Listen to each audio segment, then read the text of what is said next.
बिस्मिल्लाहिर्रहमानिर्रहीम। हज़रत उमर बिन अब्दुल अजीज़ रहमतुल्लाह अलैह और उनकी बेटी का वाक़या। हज़रत उमर बिन अब्दुल अजीज़ अपनी बेटी से कहते हैं, बेटी पानी लाओ। वक्त के अमीर ने 3 दफ़ा बेटी को आवाज़ दी कि पानी लाओ, लेकिन बेटी पानी लाने नहीं उठी। बीवी पानी लेके आई और कहने लगी, ये प्याला ले लें। तो हज़रत उमर बिन अब्दुल अजीज़ रहमतुल्लाह अलैह नाराज़ हो गए, कहने लगे, जैसे पानी लाने को कहा था वो क्यों नहीं लाई, तू क्यों आई है, क्या मेरी बच्ची नाफरमान हो गई है? तो बीवी कहने लगी, उसका कुर्ता फट गया है, दूसरा कुर्ता उसके पास नहीं है, उसके वजूद का कुछ हिस्सा इस कुर्ते की वजह से नजर आ रहा है। बेचारी अंदर बैठ के सी रही है, मैं आई हूँ। हजरत उमर बिन अब्दुल अजीज से जोजा कहने लगी, जब से आप अमीर उल मोमिनीन बने हैं, हमारे फाके चलते हैं, गुरबते हैं। बेटियां तो सबको प्यारी होती हैं, और अगर बेटी के लिए लिबास ना हो तो फिर बेटी बाहर कैसे आए? हज़रत उमर बिन अब्दुल अजीज़ रहमतुल्लाह अलैहि उठे, सहन में रोने लगे, कहने लगे, मौला तेरा शुक्र है, उमर के घर में हुकूमत तो आई है पर दौलत नहीं आई।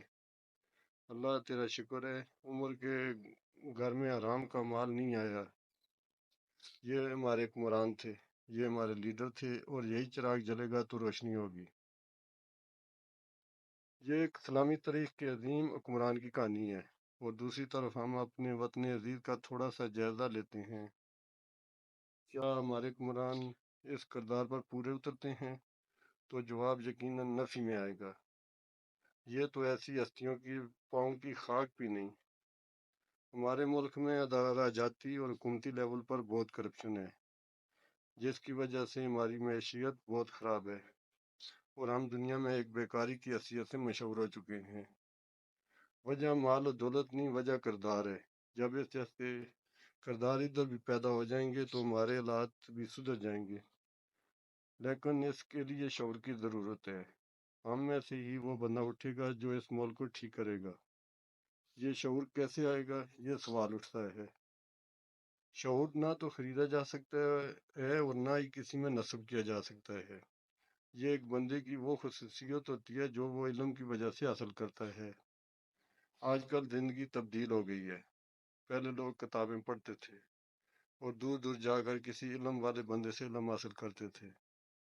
आजकल ये सोशल मीडिया ही इल्म का एक ज़रिया है। ऐसी तरीकी कहानियाँ और वाक़यात के बारे में हमें आगाही होनी चाहिए कि वो लोग अच्छे किरदार के हो सकते थे और हम क्यों नहीं। क्या उन लोगों को आराम और सुकून पसंद नहीं था? क्या उन्हें अपनी औलाद से प्यार नहीं था? क्या हम ज़्यादा अक्लमंद आ गए हैं कि हम अपने आने वाली नस्लों के लिए जायदादें और बैंक बैलेंस छोड़ें? क्या हमने मरना नहीं? क्या हमने उस ज़ात के आगे जवाबदेह नहीं होना?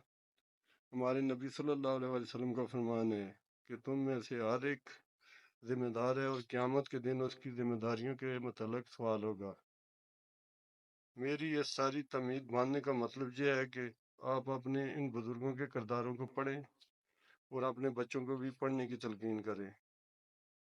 जब इन किरदारों को आप पढ़ेंगे तो इंशाअल्लाह आप में शऊर भी आएगा।